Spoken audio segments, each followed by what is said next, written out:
चाह के जुदे पर गौर से पाके दान खाजा गरीब नवाज़ दान पीरो मुर्शिद दान रसूल करीम दान जब गरीब ज़ैनुल आबिदीনের বেটা হলো ইমাম মুহাম্মদ বাকেরের বেটা হলো ইমাম জাফর সাদিক। আর ইমাম জাফর সাদিক এমন একজন ব্যক্তি বাবা, উনি হলেন আমরা যে মুযহাব মানি ওই মুযহাবের নাম হলো হানাফি মুযহাব। কি মুযহাব? এই হানাফি মুযহাবের ইমামের নাম কি? বান্দা তুই এত পাপ করলি, ওজনে কম দিলি, পরের জমি আলঠেলে চাষ করলি, মিথ্যা কথা বললি, নিশিরাতে গুনহার কাজ করলি, নামাজে ঝুঁকেছিস, আমি আল্লাহর সম্মুখে দাঁড়িয়েছিস, বল কি বলতে চাস? আমরা তখন বলি আলহামদুলিল্লাহি রাব্বিল আলামিন, যাবতীয় প্রশংসা আপনার জন্য, আপনি দোজাহানের পালন কর্তা। আল্লাহ পাক আল্লাহ তাআলা বলেন বান্দা বান্দি আমার কাছে তুই ঝুঁকে গেলি, দাঁড়িয়ে গেলি, আমাকে এমন করে তুই ধারণা করিস আমি দোজাহানের পালন কর্তা, আর কি কিছু বলবি? আমরা সঙ্গে সঙ্গে বলি আর রহমানির রহিম, আপনি রহমান আপনি রহিম। আয় রব্বে করিম, আমি তো খাতাকার বদকার গুনাহগার, আপনি হলেন রহমান আপনি হলেন রহিম। আল্লাহ পাক বলেন আর কিছু বলবি? আমরা বলি মালিক ইয়াউমিদ্দিন, বিচার দিবস এর আপনি মালিক। আয় রব, আমি হলাম পাপী, আমাকে লাঞ্ছিত অপমানিত পদদলিত করবেন আল্লাহ, আপনাকে বিচার দিনের আমি মালিক মানে নেইলাম। আর কিছু বলবি?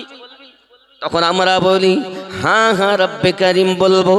কি বলবি? আমরা তখন কি বলি ইয়্যাকা না'বুদু ওয়া ইয়্যাকা নাস্তাঈন, আমি তোমারই ইবাদত করি, তোমার কাছে সাহায্য প্রার্থনা করি, তোমারই কাছে সাহায্য প্রার্থনা করি, আর কারো কাছে সাহায্য চাই না। আল্লাহ পাক বলেন কি সাহায্য চাস? সঙ্গে সঙ্গে আমরা বলি ইহদিনাস সিরাতাল মুস্তাকিম, আয় আল্লাহ আমাকে সোজা সরল সঠিক পথে প্রচালিত করুন। সিরাতাল্লাযীনা আন'আমতা আলাইহিম, তাদের পথে যাদেরকে আপনি পুরস্কৃত করেছেন। জোরে বলুন না সুবহানাল্লাহ।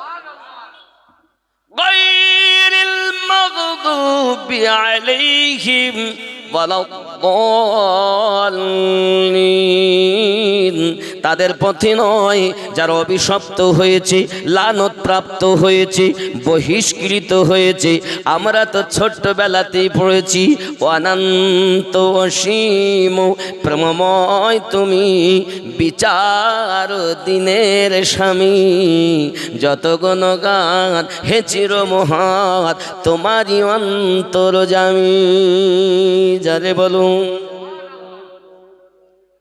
দোলাকে ভোলাকে সবারই ছাড়িয়া তোমারই সম্মুখে পড়িগ লুটাইয়া, হে মহাচালক মোদেরই কখনো করোনা সে পথগামী, চালাও সে পথে যে পথে তোমার প্রিয়জন গেছে চলি। জোরে বল। তাহলে সূরা ফাতিহাটা হলো প্রার্থনা সূরা, প্রার্থনা। এই প্রার্থনাতে আমরা কি বললাম? সোজা সরল সঠিক পথে প্রচালিত করুন। কাদের পথে? সিরাতাল্লাযীনা আন'আমতা আলাইহিম, যাদেরকে আপনি পুরস্কৃত করেছেন। তাহলে বোঝা গেল যে আল্লাহর নিয়ামত প্রাপ্ত ব্যক্তিদের পথ সোজা সরল সঠিক পথ। জোরে বলুন সুবহানাল্লাহ। এখন কাদের উপরে আল্লাহর নিয়ামত? যেই আমরা জেনে নেব নিয়ামত কাদের উপরে, তো সঠিক পথ দেখে নেব। জোরে বলি সুবহানাল্লাহ। কাদের উপরে নিয়ামত? রব্বে করিম আবার বললেন বিসমিল্লাহির রহমানির রহিম আনআমাল্লাহু আলাইহিম মিনান নবিয়্যিন, আমি আল্লাহর নিয়ামত আছে নবীনদের উপরে, ওয়াস-সিদ্দিকিন এবং সত্যবাদীগণের উপরে, ওয়াস-শুহাদাই এবং শহীদগণের উপরে, ওয়াস-সালিহিন নেককার ব্যক্তিগণের উপরে। বোঝা গেল চার জায়গাতে আল্লাহর নিয়ামত নবীনদের উপরে। আদম পয়গম্বর থেকে আজ পর্যন্ত যত নবী আল্লাহ জগতে পাঠিয়েছেন সব নবীর উপরে আল্লাহর নিয়ামত। জোরে বলুন। সিদ্দিকিনদের উপরে আল্লাহ পাকের নিয়ামত, শুহাদায়ে কেরাম শহীদ। এখন আর যুদ্ধ নাই, আর শহীদও নাই, শহীদও এখন নাই। তাহলে কি আছে? 4 নাম্বার সলিহিন। এই সলিহিনের বাংলা অর্থ হলো নেককার ব্যক্তিবর্গ। হে বাবা, নেককার হবে যারা, আল্লাহর নিয়ামত প্রাপ্ত ব্যক্তি হবেন তারা। যুবক, পৃথিবীর সরজমিনে যদি আমরা দেখি তাহলে নবীনদের পথ সোজা পথ, সঠিক পথ, বাবা নির্ভেজাল পথ। সিদ্দিকিনদের পথ সোজা পথ, সরল পথ, নির্ভেজাল পথ। বাবা শহীদগণের পথ সোজা পথ, সরল পথ, নির্ভেজাল পথ। সলিহিনদের পথ সোজা সরল সঠিক পথ। জোরে কন্যা সুবহানাল্লাহ। আচ্ছা, গাউসে পাক তিনি নেককার না বদকার? বড় পীর আব্দুল কাদের গেলানি রাদিয়াল্লাহু তাআলা নেককার না বদকার? জোরে বলুন। যদি হন তিনি নেককার, আছে তার উপরে আল্লাহর পুরস্কার, তার উপরে আছে আল্লাহর পুরস্কার।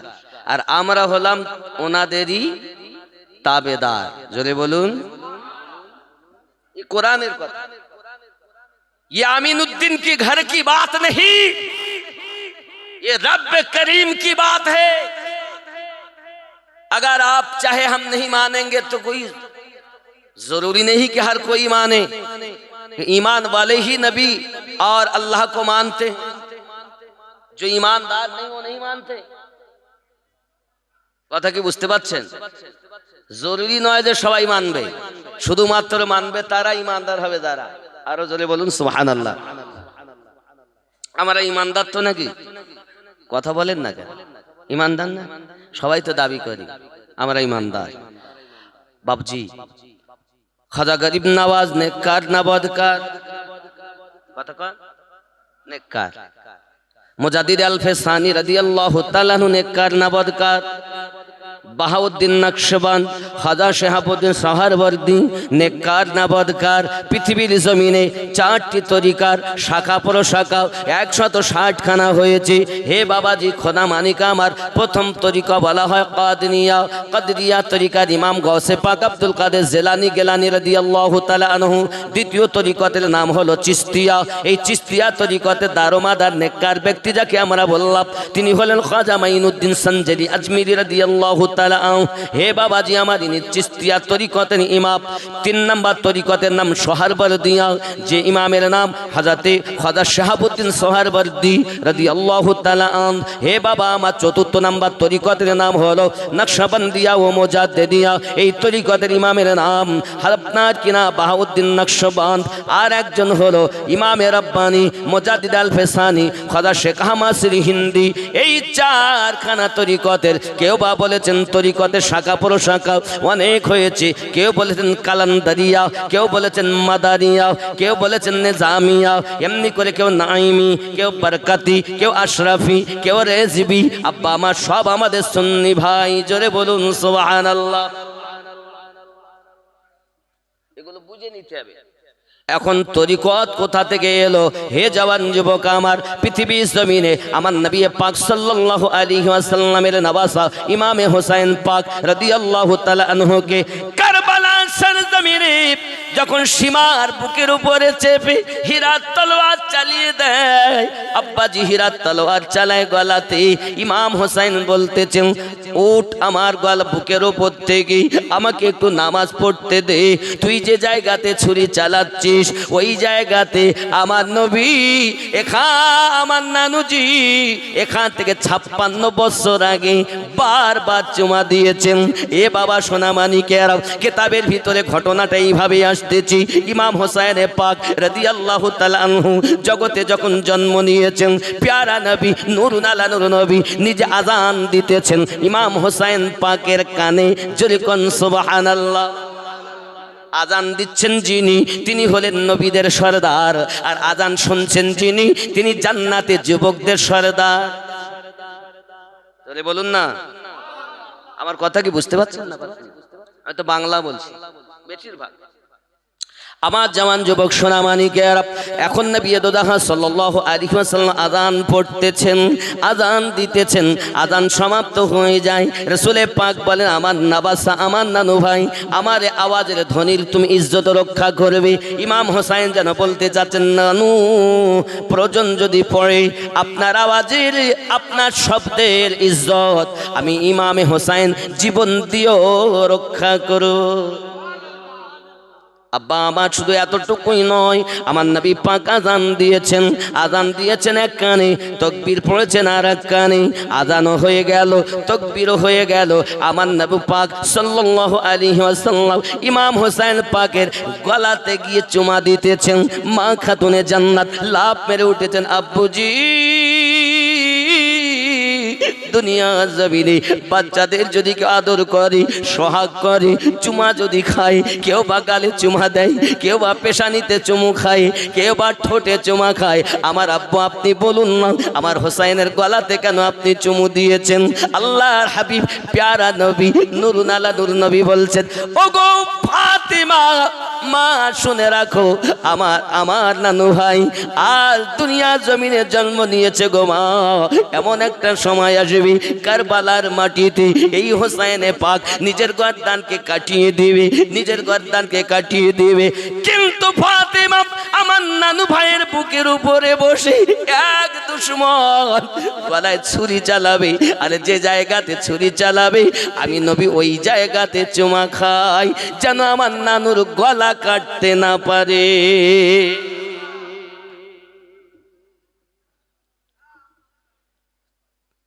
61 হিজরিতে ঘটনা ঘটবে। রাসূলে করিম চুমা খাচ্ছেন এত আগে। আব্বাজি আমার 56 বছর আগে চুমা খাচ্ছেন, ঘটনা এখনো ঘটেনি। নবী পাক আমার বলতেছেন, ফাতেমা এরকম ঘটনা ঘটবে, এরকম ঘটনা ঘটবে। এখন আমি আপনাদের বোঝাতে চাই বাবা, যে জায়গায় চুমা খেয়েছেন নবী পাক ওইখানে সীমা তলোয়ার চালাচ্ছেন। হুসাইন পাক বলতেছেন, উঠ আমার সিনার ওপর থেকে, আমাকে নামাজ পড়তে দে। এখন যদি আমরা কেউ বলি আমরা হুসাইনের মোহাব্বত করি, আমাদেরকে নামাজি হতে হবে, নাকি বলেন? নামাজ হবে না? নামাজ বিহীন কেমন করে আপনি আল্লাহর নবীর নওয়াজা ইমাম হোসেন পাকের দিওয়ানা হবেন? কখনো হতে পারবেন না বাবা। এটা আপনার দাবি, মিথ্যা দাবি। নামাজ নাই, রোজা নাই, আপনার ভিতরে শরীয়তের আমল নাই, আপনি কখনো ইমাম পাকের দিওয়ানা হতে পারবেন না। ইমামে হোসেন পাক রাদিয়াল্লাহু তাআলা আনহু সীমাকে বললেন, উঠে যাও, যদি তুই উঠিস নামাজ আমাকে পড়তে দে। কোন জায়গা থেকে তলোয়ার চালালে তুই আমার গলা কাটতে পারবি আমি দেখিয়ে দেব। ইমাম দাঁড়িয়ে গেলেন, নামাজের নিয়ত করি। আমি আপনাদের বোঝাতে চাই গো সোনামানিক, ইমামে হোসেন পাক রাদিয়াল্লাহু তাআলা আনহু দুশমনের মাঝেও আজ নামাজ ত্যাগ করলেন। আমরা তাকে মোহাব্বত করি, কেমন করে আমরা নামাজ ত্যাগ করি বাবা? কেমন করে আমি নামাজ ত্যাগ করি, আপনি নামাজ ত্যাগ করেন? এটা কখনো হতে পারে না বন্ধু। সোনামানিক আমার, মুসা আলাইহিস সালাম কোহিতুর রব্বে কারিমের সঙ্গে কথা বলে, মহান আল্লাহ পাক আল্লাহ তাআলাকে ডেকে বলছেন, মাওলা আয় আমার রব, আয় আমার স্রষ্টা, আমি মুসা আলাইহিস সালাম কে আপনি এত ভালোবাসেন যে আমার সঙ্গে কথা বলতেছেন, হয়তো আমাকেই বেশি মোহাব্বত করেন, আমাকে কথা বলেন, আমার কথা আপনার কথার মাধ্যমে কোনো বুঝি পর্দা আপনি রাখেননি। মহান আল্লাহ পাক জানাচ্ছেন, ওগো মুসা অবশ্যই পর্দা আছে, তোমার আর আমার কথার মাঝে 70টি পর্দা আছে। এক একটা পর্দার চওড়া মোটা হলো 1000 বছরের রাস্তা। ও নবী মুসা জেনে রাখো, 70,000 পর্দার ভিতর থেকে আমি আল্লাহ তোমার সঙ্গে কথা বলি।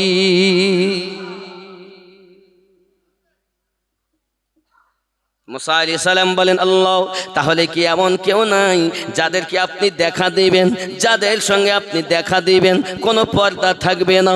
আমার আল্লাহ পাক সঙ্গে সঙ্গে আখিরি জামানার নবী মানে আমাদের নবীর নাম উল্লেখ করেছেন। জোরে বল, এই নবী মুসা, জেনে রাখো আখিরি জামানাতে আমার একজন হাবিব জগতের বুকে তাসরিফ আনবেন। ওই হাবিবের উম্মতেরা যখন নামাজে ঝুঁকে যাবে, নামাজে যাইয়া যখন সাজদা দেবে, আমি আল্লাহ পাক আল্লাহ তাআলা ওই সাজদাকারীর মাঝে আর আমার মাঝে একটাও পর্দা থাকবে না, আমি আল্লাহ তাকে দেখা দেব। রবের দিদার হয় নামাজে, আর আপনি নামাজ পড়বেন না, এটা কি কখনো হতে পারে? বাবা, জালসা দিয়েছেন, এত বড় জালসা করতেছেন, লক্ষ টাকা ব্যয় করতেছেন, এত বাবা আমার বড় জালসা, মসজিদে আজান দিলে নামাজই নাই, আছে না? এই গজলটা আমাকে বলতে বলেছে, বলবো নাকি? একটু আগিয়ে আসেন না। এ বাবা, যারা দাঁড়িয়ে আছেন একটু আগিয়ে আসেন, জায়গা ফাঁকা, দেখে খারাপ লাগছে। বাইরে যারা ঘুরতেছেন মেহেরবানি করে ভিতরে আসুন বাবা, একটু ভিতরে আসুন, একটু ভিতরে আসুন। দেখে ঠান্ডার সময় একটু গায়ে গায়ে বসলে ভালো লাগে। আর গেটের মুখে যারা আছেন শোনা, একটু বসুন, বসুন আব্বা, দয়া করে বসুন। আমার কথা বুঝতে তো অসুবিধা হচ্ছে না? যদি অসুবিধা না হয় তাহলে আপনারা বাইরে কেন অযথা ঘোরাফেরা করবেন? জালসা দেওয়া ভালো, কিন্তু মেলা লাগাবেন না বাবা। এই ঢুকতে পারছি না আমি, মনে ওখান থেকে এই মসজিদ পর্যন্ত যেতে, মনে যেখানে বসার জায়গা করেছে 8-10 মিনিট লাগে শুধু ঢুকতে। কথা বুঝতে পেরেছেন? এগুলো ভালো, জালসা ভালো জিনিস, মেলা ভালো লাগে, কি বুঝলেন? এগুলো দিবেন না, এগুলো খারাপ, আল্লাহর কাছে দায়ী হয়ে যেতে হবে। সোনামানিক আমার, আমি আপনাকে খেতে দিলাম আপেল, বেদানা, আপনার নেসপতি, এমনি করে বিভিন্ন রকমের ফল খানজার থালায় সাজিয়ে দিয়েছি, এক কোনায় একটু মুরগির পায়খানা দিয়েছি। আচ্ছা, খাবারটা আপনার রুচি হবে? হবে না। হবে কি? এত সুন্দর খাবার দিল, তা বুঝে সরা সরা, এত সুন্দর আয়োজন করেছেন, ওই মেলা লাগিয়ে বেটা ছেলে আর বিটি ছেলে, নর আর নারীর অগাধ মেলামেশাতে ওই রকম হয়ে গেছে। যেহেতু আপনারা আমার কলেমার ভাই, তাই অনুরোধ করব, জালসা দিন, মেলা লাগাবেন না, দরকার নাই। 10টা লোক হোক তাই যথেষ্ট, 10,000 হওয়ার দরকার নেই। জালসা দিতে গেলে নিয়ত ঠিক করতে হবে, নাকি বলেন? নিয়তের উপরে কিন্তু সব ফল পাওয়া যাবে। নিয়ত খারাপ হলে সব খারাপ। অনেকে চায় শুধু লোক হোক, যত বেশি লোক হয় বাবা বিশাল লোক হইল। আব্বা আমার, এগুলো আগামী থেকে খেয়াল রাখবেন। আমার সাথে দেখা হোক বা নাই বা হোক, আপনারা খেয়াল রাখবেন, কারণ আপনার কবরে আপনাকে হিসাব দিতে হবে। আর আমি যদি না বলে যাই, আগুনের কাউচি দিয়ে আমারও জিহ্বা কর্তন করা হবে। কথা বুঝতে পারেননি? এজন্য আব্বা আমার খুব সাবধান। ইসলাম ধর্ম আপনার মন মতো চলে না, ইসলাম ধর্মটা আল্লাহর দেওয়া ধর্ম। রসুলে পাক প্রচার করেছেন, ইসলাম আমার নবী যেভাবে আমাদেরকে শিক্ষা দিয়েছেন সেইভাবে নেওয়াটা একজন নবী প্রেমিকের জন্য কর্তব্য। জোরে বলুন সুবহান, নাকি বলেন? তো এগুলো থেকে খেয়াল রাখতে, অনেক জওয়ান যুবকেরা আছে এই জালসা কমিটির মধ্যে, ভালো জিনিস। আল্লাহ পাক আপনাদের ইমানে আমলে বরকত দান করুক। জোরে বলি আমিন, আরো জোরে আল্লাহুম্মা আমিন। আল্লাহুম্মা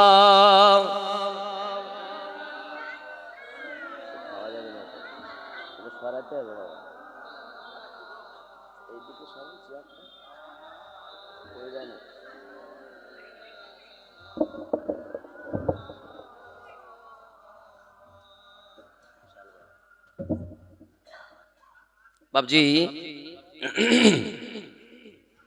পৃথিবীতে আমরা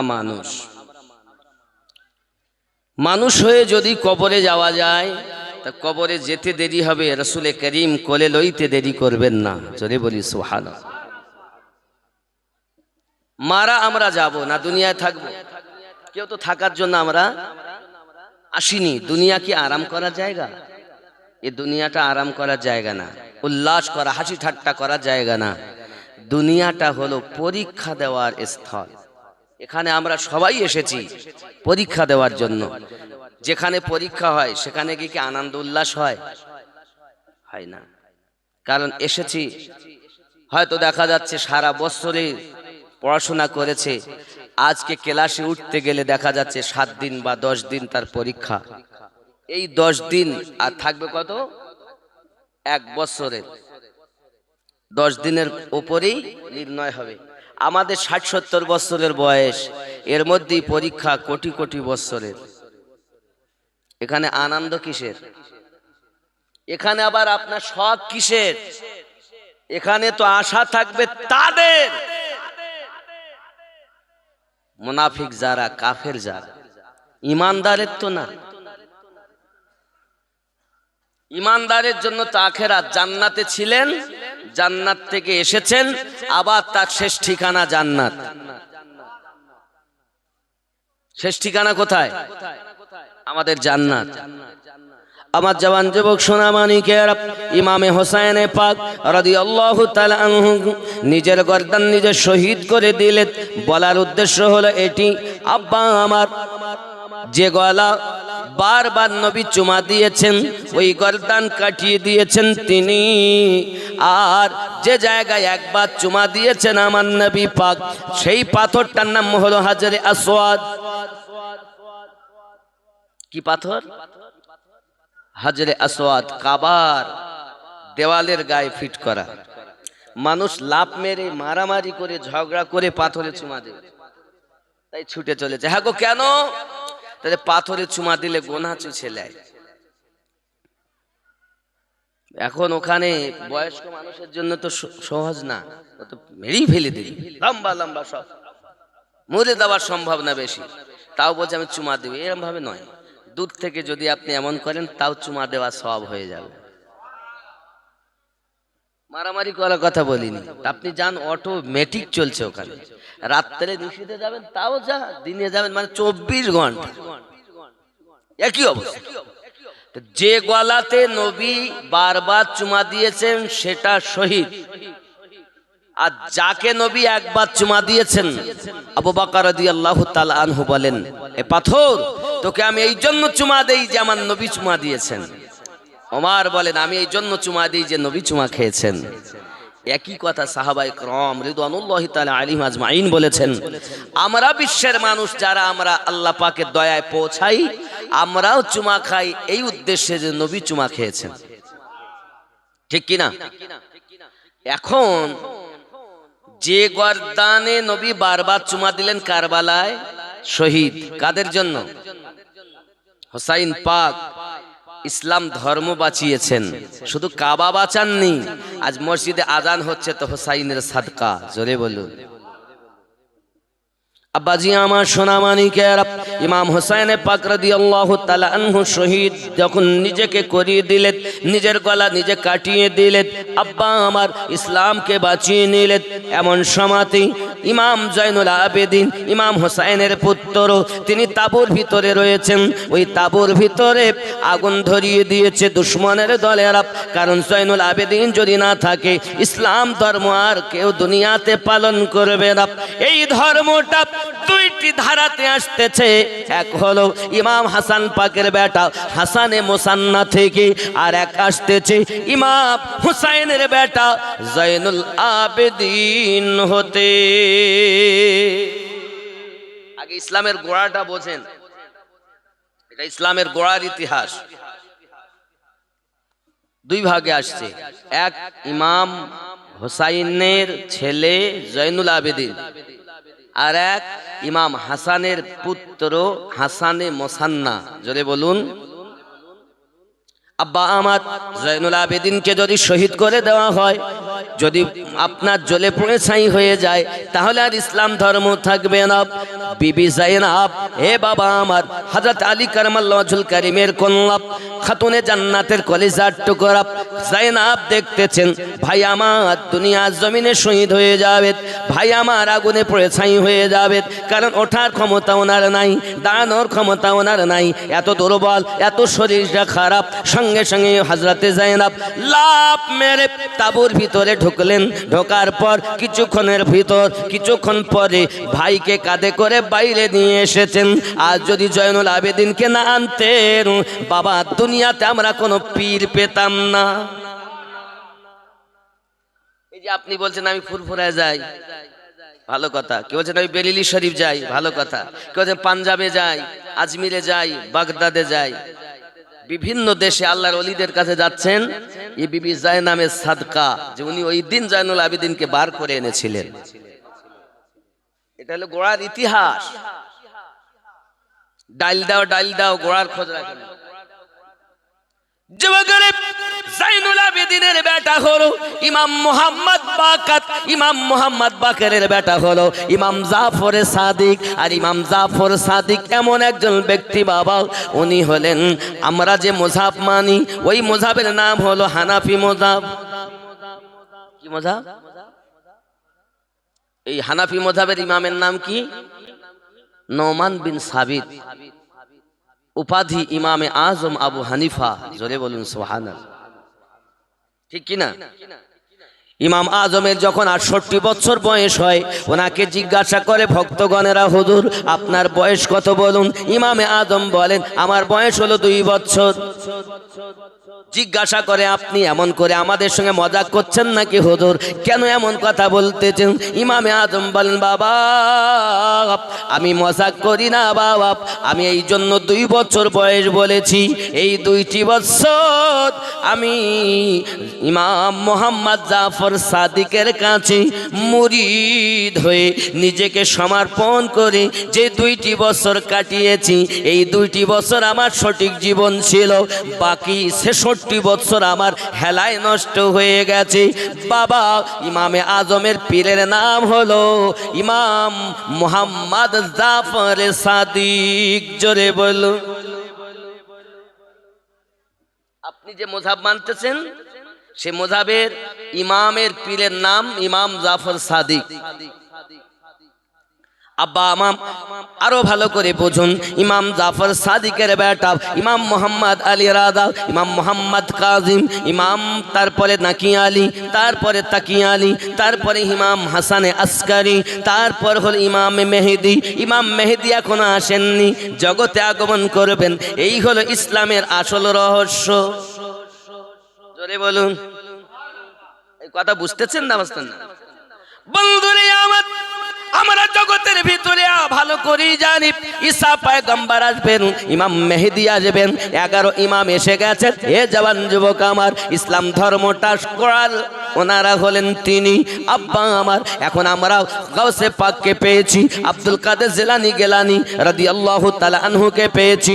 উনি হলেন আওলাদে হাসান ও হোসাইন, মা এবং বাপের দিক থেকে হাসান হোসাইন আওলাদ। জোরে বলুন সুবহানাল্লাহ। খাজা গরিব নওয়াজকে পেয়েছি, উনি হলেন হাসান হোসাইনি আওলাদ। আরো জোরে বলুন সুবহানাল্লাহ। কারণ আপনি নামাজে বলেছেন সিরাতাল্লাযীনা আনআমতা আলাইহিম, তাদের পথে প্রচালিত করুন যাদেরকে আপনি পুরস্কৃত করেছেন। নামাজে বলেছেন তাদের পথে চলার কথা, আর বাইরে এসে বলছেন চলবো না। বোঝা গেল নামাজে আর বাইরে এক হলো না, ঠিক না? অনেকেই বলছে কেন আমরা আল্লাহর ওলির কাছে যাব? আল্লাহর ওলির কাছে যাওয়া যাবে না। আল্লাহর অটুট বিধান, আল্লাহর কোরআন, সূরাটির নাম সূরা আল কাহাফ, আয়াত নাম্বার 17। আল্লাহ পাক স্পষ্ট করে জানিয়েছেন, বিসমিল্লাহির রহমানির রহিম, মান ইয়াহদিল্লাহু ফাহুয়াল মুহতাদি। আমি আল্লাহ যাদের হেদায়েত দান করি তারা হেদায়েত প্রাপ্ত হয়। ওয়া মান ইউদ্লিল, আমি আল্লাহ যাদের পথভ্রষ্ট করি ফালান তাজিদ লাহু ওয়ালিয়াম মুরশিদা। পথ প্রদর্শক আউলিয়াকে বন্ধু রূপে পাবে না। বোঝা গেল আল্লাহর কোরআন মোতাবেক যারা জগতে আল্লাহর ওলি পেয়েছেন, মুর্শিদ পেয়েছেন, আল্লাহ তাদের হেদায়াত চেয়েছে। এগুলো হলো ভালো করে বুঝে নিতে হবে। আব্বা আমার সোনা মানিকেরা, পৃথিবীর সরজমিনে আমাদেরকে মুর্শিদ ধরার জন্য আমরা নামাজি বলেছি সিরাতাল্লাযীনা আনআমতা আলাইহিম, সঠিক কামেল পীর ধরতে হবে, কামেল পীরের কাছে বায়াত হতে হবে। ও মুসলিমেরা বলে দীক্ষা গ্রহণ করো, আর বাবা আমার তারা আরো বলে গুরু ধরো। আমরা মুসলমানরা বলি পীর ধরো, আমরা বলি মুরিদ হও।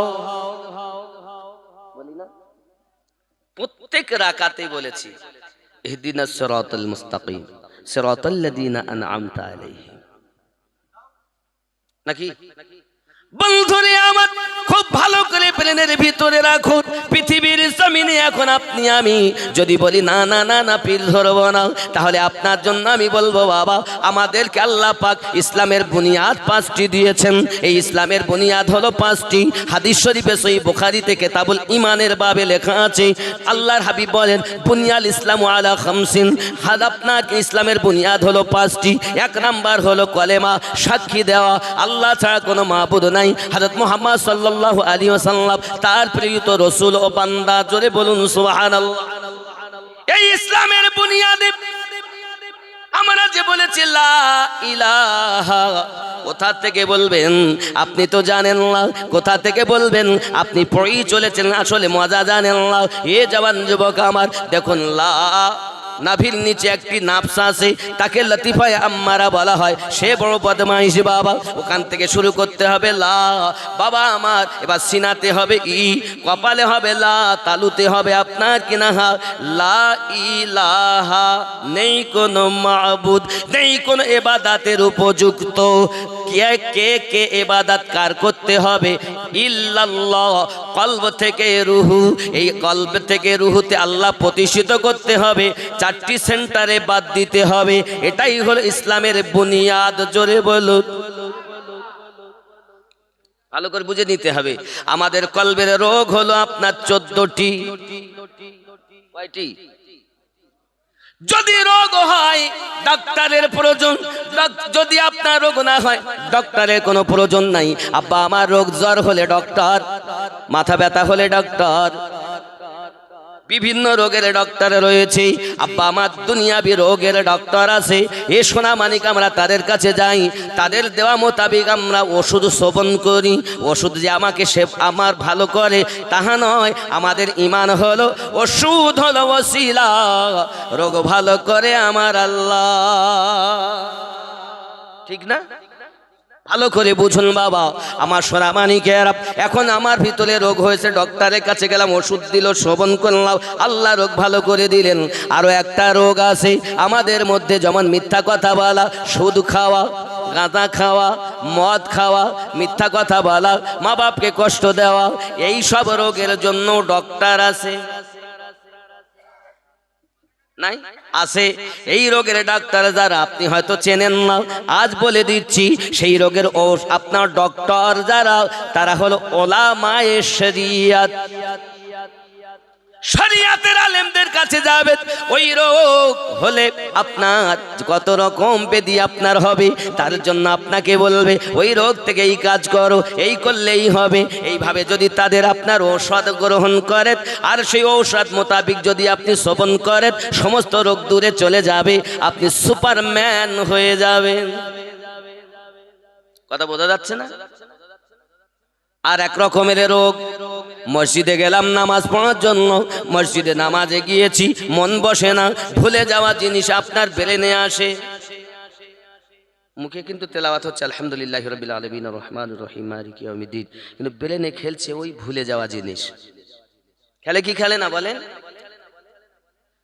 আলেমেরা বলছে ও বাবা নামাজ পড়ো, কিন্তু নামাজ কিভাবে পড়বো বলছে না বাবা। বলেছেন যারা গৌসে আজম তারা, বলেছেন যারা খাজা মাইনুদ্দিন চিশতি হলেন তারা, বলেছেন যারা মুজাদ্দিদ আল ফেসানি হলেন তারা, বলেছেন যারা বাহাউদ্দিন নকশবন্দি যারা, তারা শরিয়াতের জ্ঞান আমাদের দিয়েছেন, তরিকাতুর জ্ঞান দিয়েছেন, বাবা আমার মারেফাতুর জ্ঞান দিয়েছেন, হাকিকাতের জ্ঞান দিয়েছেন। জোরে কোন সুবহানাল্লাহ। আমার কথা বুঝতে হবে, আমি বাবা দলিল ভিত্তিক আলোচনা করি এবং কোরআন হাদিসের উপর। খুব মাথা ঠান্ডা করে শুনুন আব্বা আমার। তাহলে আমি শরিয়াত, তরিকাত, মারেফাত, হাকিকাত পরে বলবো। কোরআন মাজিদের আপনার আয়াত হলো ৬৬৬৬ আয়াত আমভাবে প্রচারিত, ঠিক না? ৬৬৬৬ আয়াত শরিয়াত চলে। নামাজ পড়ো, রোজা রাখো, হজ করো, যাকাত দাও, হারাম খেও না, মদ পান করো না, সুদ খেও না, এইভাবে শরিয়াত চলে ৫০০ আয়াতের উপরে। তরিকত চলে ১৯০০ আয়াতের উপরে। তাহলে ১৯ আর ৫ কত হলো বলে? ২৪ হলো। আব্বা দুইটা গেল, শরিয়াত তরিকত গেল, মারেফাতের আয়াত হলো ২১০০। তাহলে আপনার কিনা ২৪ আর ২১ কত হলো? আমার ওয়াজ খুব দিলের কান দিয়ে শুনবেন বাপ। ওই হই হই করে চলে গেলাম, পরে মনে থাকলে নে করে কোনো লাভ নেই। আব্বা আমার ৪ নাম্বার হলো হাকিকাত। শরিয়াত গেল, মারেফাত গেল, তরিকত গেল, তরিকত, মারেফাত, হাকিকাত। হে বাবা আমার, এমন করে ৪ নাম্বারে বলা হয়েছে ২১৬৬ আয়াত। বোঝা গেল শরিয়াত, তরিকত, মারেফাত, হাকিকাতের আয়াত হলো ২১৬৬। এই হলো ৬৬৬৬ আয়াত। জোরে বলুন সুবহানাল্লাহ। পৃথিবীতে যদি আপনি আমি নামাজ পড়তে চাই, পৃথিবীতে যদি আপনি আমি আল্লাহর ইবাদত করতে চাই, শুধু শরিয়াত দিয়ে নামাজ হবে না। ইবাদত করতে গেলে শরিয়াত, তরিকত, মারেফাত, হাকিকাত ৪ মিলে হবে আল্লাহর ইবাদত। এ জওয়ান যুবকেরা খুব ভালো করে বুঝুন, আপনার আমার নবী এ শিক্ষা আমাদের দিয়ে গিয়েছেন। নবী পাক থেকে সাহাবায়ে কেরাম রিদওয়ানুল্লাহি তাআলা আলাইহিম আজমাইন পেয়েছেন।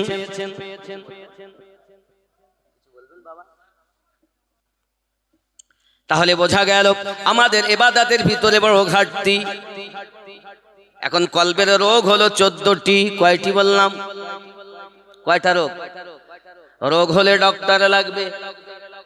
ও দুধ মনে থাকে না, একটু দরুদ আল্লাহুম্মা।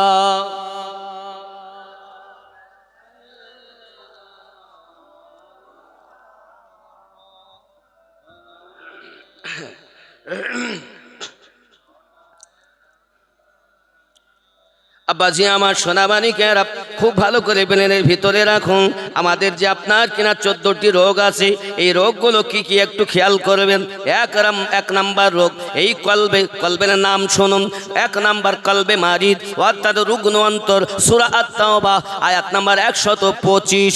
২ নাম্বার কলবে মাখতুম অর্থাৎ মোহর মারা অন্তর, সূরা আল বাকারা আয়াত নাম্বার ৭। ৩ নাম্বার কলবে গাফেল অর্থাৎ গাফেল অন্তর, সূরা আল আরাফ আয়াত নাম্বার ১৭৯। ৪ নাম্বার কলবে সালিম অর্থাৎ পরিশুদ্ধ অন্তর, সূরা শুরা আয়াত নাম্বার ৮৮। ৫ নাম্বার কলবে মুতমাইন্না অর্থাৎ শান্তিপূর্ণ অন্তর, সূরা ফাজর আয়াত নাম্বার ২৭। হে বাবা, ৬ নাম্বার কলবে মুনির অর্থাৎ বিনতি অন্তর, সূরা কফ আয়াত নাম্বার ৩৩ ও ৩৪। আব্বা ৭ নাম্বার হলো কলবে জায়েক অর্থাৎ বক্র অন্তর, সূরা আল ইমরান আয়াত নাম্বার ৮। ৮ নাম্বার হলো কলবে আমা অর্থাৎ অন্ধ অন্তর, সূরা হজ আয়াত নাম্বার ৪৬। যুবক ৯ নাম্বার কলবে খাস অর্থাৎ বিনয়ী অন্তর, সূরা হজ আয়াত নাম্বার ৫৪। ১০ নাম্বার কলবে কাসি অর্থাৎ কঠিন অন্তর, সূরা আনআম আয়াত নাম্বার ৪৩। ১১ নাম্বার কলবে মুকাফফাল অর্থাৎ তালা লাগানো অন্তর, সূরা মুহাম্মদ আয়াত নাম্বার ২৪। ১২ নাম্বার কলবে মাসনুন অর্থাৎ পর্দা পড়া অন্তর, সূরা আনআম আয়াত নাম্বার ২৫। ১৩ নাম্বার গালিজুল কলব অর্থাৎ কঠোর অন্তর, সূরা ইউনুস আয়াত নাম্বার ৮৮। হে বাবা ১৪ নাম্বার কলবে মারিন অর্থাৎ জং ধরা অন্তর, সূরা মুতাফফিফিন আয়াত নাম্বার ১৩। এই ১৪ প্রকারের রোগ আমাদের অন্তরে আছে। যদি মনে করেন আপনার রোগ আছে, ডক্টরের প্রয়োজন, আর ওই ডক্টর হলো তারা কলব স্পেশালিস্ট হলেন যারা, তারা হলেন পীর মুর্শিদ আল্লাহর ওলি যারা। নামাজে আমরা বলেছি সিরাতাল্লাযীনা আনআমতা আলাইহিম। কথা বুঝতে পারছেন না? পাচ্ছেন? ব্রেনে ঢুকছে তো? খেয়াল করেন। তাহলে আমরা যেটা বলি সেটা আমরা তাদের পথে চলার চেষ্টা করি, কিন্তু আমরা আপনাকে না কাজ করি না বলে নামাজ পড়ে নিয়েছি, মনে করছি সব কিছু পেয়ে গেলাম। যুবকের নিজেকে যদি পরিবর্তন করতে চান, নিজে যদি আল্লাহওয়ালা হতে পারেন, এহ জগতে লাভ হবে, পর জগতে লাভ হবে। এ জওয়ান যুবকেরা, এতটা রোগ আমাদের ভিতরে রয়েছে বাবা, এই রোগ থেকে নিজেকে মুক্তি বানাতে করতে হবে, লাভ হবে জগতে। নামাজের কথা বললে মন ভালো লাগে না, রোজার কথা বললে মনে ভালো লাগে না, যাকাতের কথা বললে ভালো লাগে না, শুধু আমাদের আনন্দ ফুর্তি করতে দাও। মারো ধরো কাটো খাও, মারো ধরো কাটো খাও না। জওয়ান যুবক খুব ভালো করে বোঝুন, পৃথিবীর সরজমিনে যদি আপনার কিনা পুরুষ ভালো হয়, নারী ভালো হয়, মা বাপ যদি ভালো হয়, সন্তান ভালো হবে। জোরে বলুন সুবহানাল্লাহ। এই সন্তান ভালো হতে গেলে মাকে নেককারিনী হতে হবে। আর আমাদের ঘরে এখন কি জানেন, মায়েরা দেখে শুধু সিরিয়াল, সিনেমা, মোবাইল ফেলে না। বাচ্চা হয়েছে, বাবা আমার ছোট্টবেলা থেকে মোবাইল ছাড়া কিছু খাবে না, ঠিক না? ছোট বাচ্চা, ছোট ছোট কিচ্ছু বোঝে না, তারপরও ওর মোবাইল চালাই দিতে হবে। তারপরও ও মোবাইল দেখতে, তার মা শুধু ঠেস ঠেস গালে, ওর ওই দিকে নজর, খাওয়ার দিকে খেয়াল না। কেন বলেন তো? জানে না জি। কারণ কি? এই যে আমাদের সব সময় আগে সকালবেলা মুসলমানের বাড়ি গেলে আল্লাহর কোরআনে তেলাওয়াতের আওয়াজ শোনা যেত, আর এখন মুসলমানের বাড়ি গেলে সিরিয়াল, সিনেমার আওয়াজ শোনা যায়, গানের আওয়াজ শোনা যায়, আল্লাহর কোরআন তেলাওয়াত শোনা যায় না। আফসোস লাগে রে বন্ধু, দুঃখ লাগে রে বন্ধু। পৃথিবীর সরজমিনে মানুষ হয়ে এলাম, কিন্তু মানুষের মতো কাজ করতে পারলাম না। পশুর আচরণ আমাদের ভিতরে রয়ে গেল। এ বাবা, যেদিন মানুষ হওয়া যাবে সেদিন আল্লাহ পাওয়া যাবে। জোরে কন্যা সুবহানাল্লাহ। এ জওয়ান যুবকেরা আল্লাহওয়ালা হয়ে যান, নবীওয়ালা হয়ে যান, এহ জগতে লাভ, পর জগতে লাভ। আসুন একটু খেয়াল করি।